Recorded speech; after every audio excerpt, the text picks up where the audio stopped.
In today's video, I have a variety of NHL news and rumor updates I want to discuss with you here today, including the NWHL expanding to Toronto. Former Flames head coach Bill Peters is returning to go behind the bench. Also, I want to take a look at an article from Sportsnet asking one big question on every NHL team. So we're going to look at the rumors from the Eastern Conference teams and what we might see happen before the beginning of the 2020-2021 NHL season. All kinds of speculation in that report coming up next.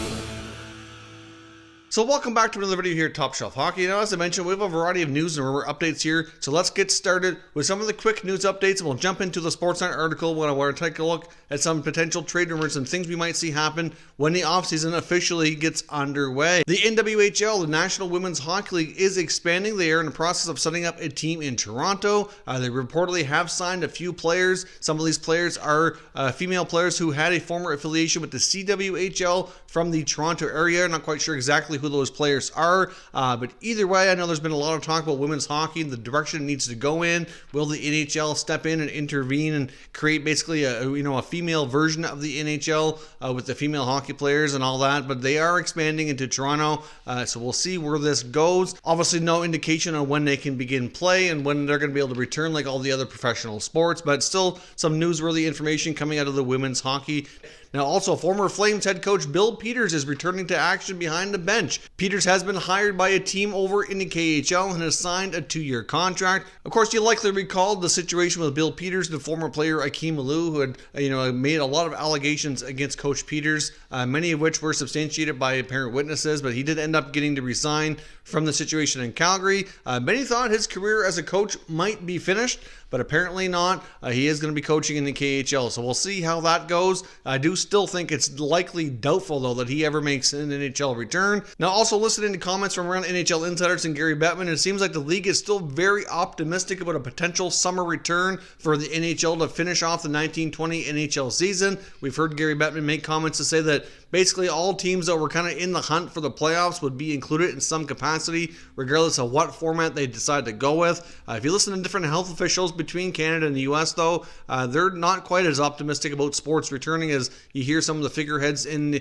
pro sports, as well as different reporters around discuss the situation. But clearly, I can't imagine a situation where there's fans in attendance anytime soon. I would imagine that the NHL, if they are able to find a way to return, would likely have to play in different neutral sites. They're not going to be able to return to all NHL arenas. Absolutely not. There's still many of those NHL cities still having a lot of situations with the coronavirus outbreak. So clearly there'd have to be a different format, but either way, Gary Bettman still seems very optimistic about a potential return. One other quick tidbit regarding that as well that I found interesting is the state of Florida has actually deemed pro sports an essential service and is even allowing companies like the WWE to conduct their wrestling shows down there as well. So I guess we'll see if Florida would be a situation where they'd be able to play, although the state of Florida has had its fair share of issues with the outbreak here, so I don't know how that's going to work. And there's really no clear set timetable on when we're going to find out if and when it can return or not. I think we're likely going to be waiting at least another month, maybe 6 weeks, before we really have a clearly defined, potential of what we might see happen. But even then, we could be into June before we have any kind of certainty. Obviously, the NHL would have to call players back. They're going to have to be given time to skate and train. We're going to have to go in steps here where they can be allowed to at least get together as a team, start training, start skating, and have an opportunity to get somewhat close to game shape before they return. And even when they do return, there's no guarantee we're going to see the sport exactly the way it was.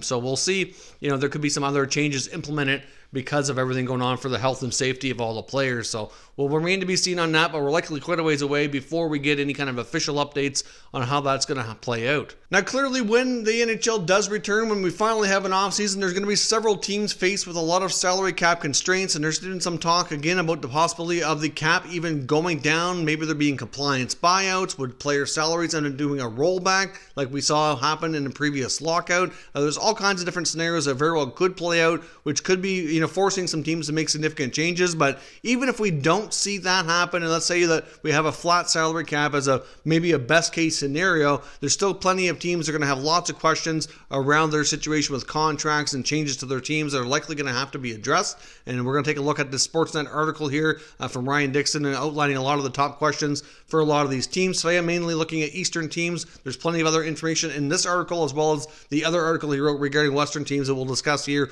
over the next couple of days. But for right now, I want to take a look at the Toronto Maple Leafs. Clearly, as we know, we've discussed this numerous times, they're going to have a lot of holes on their blue line. It's doubtful that many of their UFA defenders like Tyson Barrie, Cody Ceci return. They have some RFA defenders as well, which they should be able to get under contract, but they're going to have to likely take shorter term bridge deals, smaller amounts of money. Clearly, the Leafs have a lot of money invested in their big four, and they very well are likely going to be forced to trade a forward to be able to address their blue line issues and to get some more qualified blue liners back there to make them a little bit stronger. Clearly, it's still the weak link of the team, and they have an abundance of forwards who can play now, especially with the additional signings we saw of Barabanov.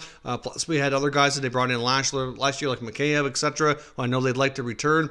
So clearly, they're going to have more than enough forwards at their disposal, so trading one or two certainly makes a lot of sense and likely going to be a necessity. And one of the main ones that certainly makes a lot of sense for them to look at with that would be Kasperi Kapanen. Kapanen's a player who's got a pretty good contract for the next couple of years, just over $3 million. He's got good size, strength. He can play in a variety of positions up and down your lineup. He proved a year or two ago with Marner being out with a contract dispute that he could play in the top line and produce with Austin Matthews. We've seen him contribute shorthanded.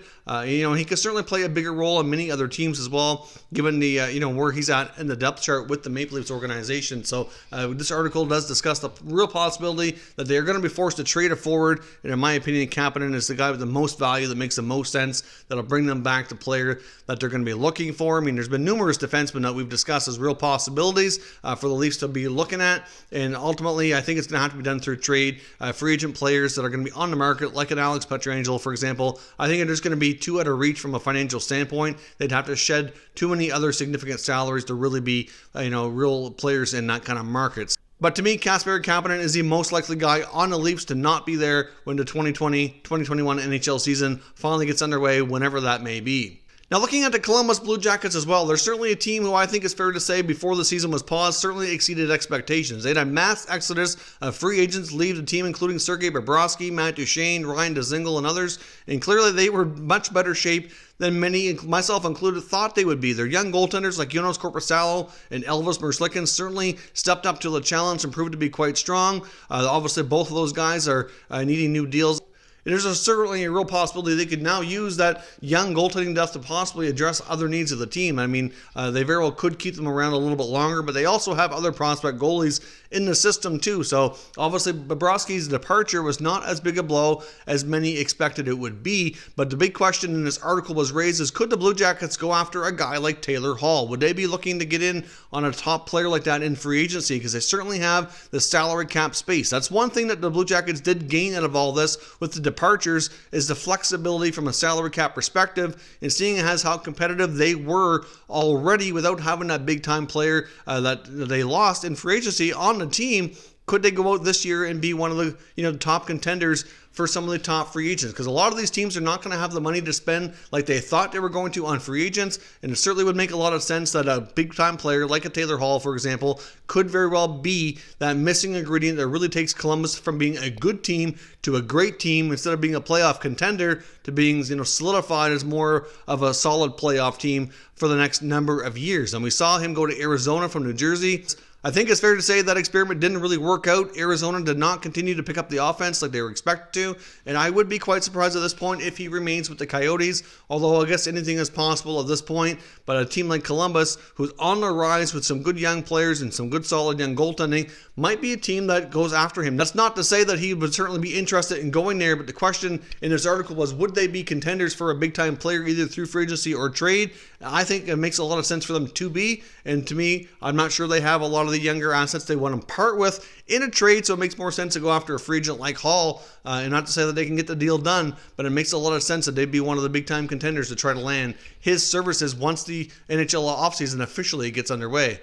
Now, there's been a lot of talk, too, about the Montreal Canadiens and how they're going to go about addressing their blue line concerns. Clearly, the Montreal Canadiens are a team who has a pretty good goaltender in Carey Price. They have, there's a lot of good young forwards in the mix right now. There's a bit of an upgrade on the blue line, although personally, I think the Habs blue line might be a little bit better off than some make it out to be. But clearly, could they use an injection of youth and a puck-moving defenseman back there? It certainly would not hurt, and it would help them take them up a level. And there's been a lot of talk about how they're going to go about addressing that. Maybe they'd end up having to trade a forward because they're certainly stronger in the forward group than on the blue line right now. And that is a possibility. There's been a lot of talk about Max Domi. Will Bergevin sign him to a longer-term deal, keep him in Montreal? Obviously, last season was pretty solid. Things did drop off a bit this year, but obviously there was a lot of other things going on. I'm not sure that's entirely on Domi, but clearly when your production is down, it's not really the best time to be negotiating a new deal. But certainly, I'm not sure that they're going to be looking to trade Max Domi. I think Marc Bergevin more than likely would want to keep him around.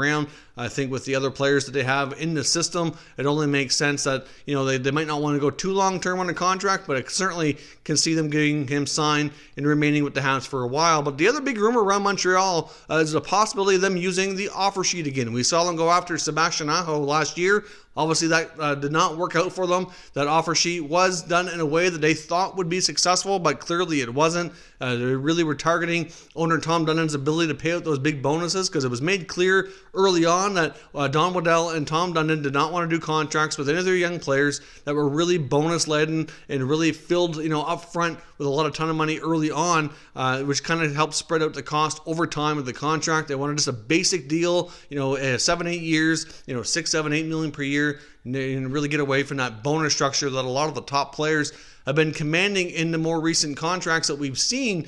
So that's why Montreal attacked that way. But another team that's certainly going to be pretty susceptible to an offer sheet would be Tampa. And there's been some talk about them possibly offer sheeting defenseman Mikhail Sergachev, who of course was drafted by Montreal and traded to the Lightning for Jonathan Drouin. And I know there's a lot of question marks around Drouin's future in Montreal as well. If they were able to regain Sergachev to their lineup, I've said before, I can't help but wonder if the Habs regret that trade, and I think Sergachev would be exactly what they need on that blue line to really inject some youth, puck-moving ability, and he's had enough time to develop and mature with the Lightning organization that he's certainly ready for a bigger role, and is certainly stuck behind some big-time defenders there. If he were to go to a team like Montreal, could play a bigger role and maybe flourish into being a little bit more of a flashier defenseman than what we see in Tampa. So, of course, I would not be surprised to see Bergevin go down this route. Hard to say for sure exactly what he does, but we know he's not afraid to do the offer sheet. And Tampa's going to be in a situation where they have a lot of big-time contracts. They're up against the cap. They're going to have to move a forward like an Alex Killorn or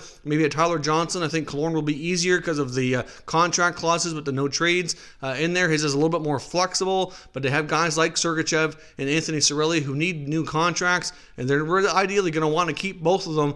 But because Killorn and Johnson both have difficult contracts to move because of the clauses in there, they will be tougher than somebody with no trade protection. They could be susceptible to an offer sheet. If Bergevin were to kind of swoop in there and get one in, maybe Sergachev would be interested in returning to a bigger role in Montreal. Hard to say. I don't know how that would plan out, but there's certainly been some talk about the possibility of it going down. And like I said, I would not put anything past Marc Bergevin after what we saw last season. And Tampa makes a lot of sense in a way that they'd have to be careful of having a player like Sergachev be presented with one of those. So let me know down in the comments, do you see Marc Bergevin going to offer sheet route again next offseason? And do you think Mikhail Sergachev makes a lot of sense for him to target? And how do you think Tampa would react if something like that was actually completed?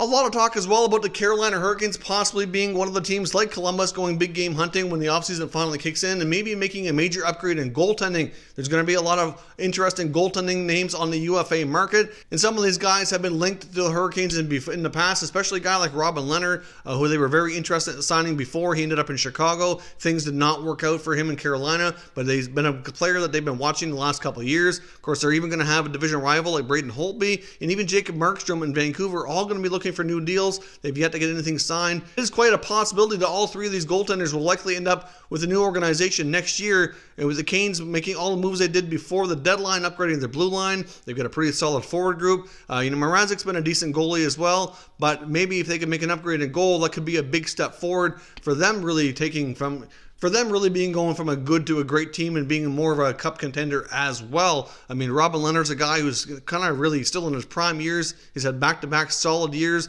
He's been in the Vezina Trophy conversation, played well for the Islanders, played well for the Hawks. He's going to be looking for a longer-term deal. Now, one thing to keep in mind as well with all these goaltending guys on the UFA market we discussed, some of these guys may end up remaining with their existing teams on shorter term deals, where a lot of these teams are not going to have as much money to spend as they were originally thinking before everything happened with the NHL season pause, lost revenues, and all those things. Clearly, that's going to play a role in what teams spend, and it wouldn't be shocking to see some of these goaltenders remain on short-term contracts, probably more so in the case of Holtby and Markstrom, maybe accept a one-year deal on similar money they were making before, with the possibility of getting a new contract once things kind of rebound and teams have a little bit more cash to spend. So I guess we'll see, but it would not put past the Carolina Hurricanes being one of the teams looking to make a big move and goal once the offseason kicks in. Now, there's a lot of talk too about the Ottawa Senators in this article, possibly the fact that they hold so many draft picks over the next two drafts between 2020 and 2021. Will they actually, take some of these picks and trade them for actual roster players who can help the team now? There's just no way they can draft all these players and that they're all going to eventually be Ottawa Senators players. They already have a pretty deep looking prospect pool now, and with all these picks in the next two drafts, it just makes sense that they would look to make some upgrades for some current NHL, more established players who could help them immediately and take this team, a step forward here in its development and get them more so out of the rebuild that they're in. Obviously, they've been near the bottom of the standings the last couple of years, and it is really a time for them to make that step forward. Obviously, with the players that they have right now under contract, there's a lot of guys that don't have a lot of term with this team, so there's a lot of flexibility, and of course, between the salary cap and what players they keep around short term and long term, to turn some of these draft picks into actual roster players. So obviously that's another team to keep your eye on. I know right now they're focused heavily on the 2020 draft. There was a recent interview with GM Pierre Dorion talking about how he quite often does the draft lottery simulation pretty much on a daily basis and tries to figure out what they're going to be looking to do. Obviously they're going to have two high picks regardless of how we shake things here, and they're going to get themselves a couple of grade A prospects to add to their already deep system. So it only makes sense that they put some of these other picks to good use to upgrade other areas of the team. Of course, with everything going on with the NHL and the pause and lost revenue, the Ottawa would be one of the more teams that we're kind of a little bit more concerned about, and the ability to spend from ownership and Eugene Melnyk. He's already been notoriously cheap with a lot of players, so the fact that he's losing more money now probably will not help matters at all. So it's going to be interesting to see how they tackle this here in the next couple of seasons. So that is everything for today. Let me know your thoughts and opinions and everything down below in the comments, and we'll continue the conversation. If you're new to the channel, consider subscribing and turning on your notifications so you don't miss any future content. I'll take a second as well and thank all the current people who hold memberships with the channel as well. Your support is greatly appreciated. Thank you for watching, and I will catch you next time.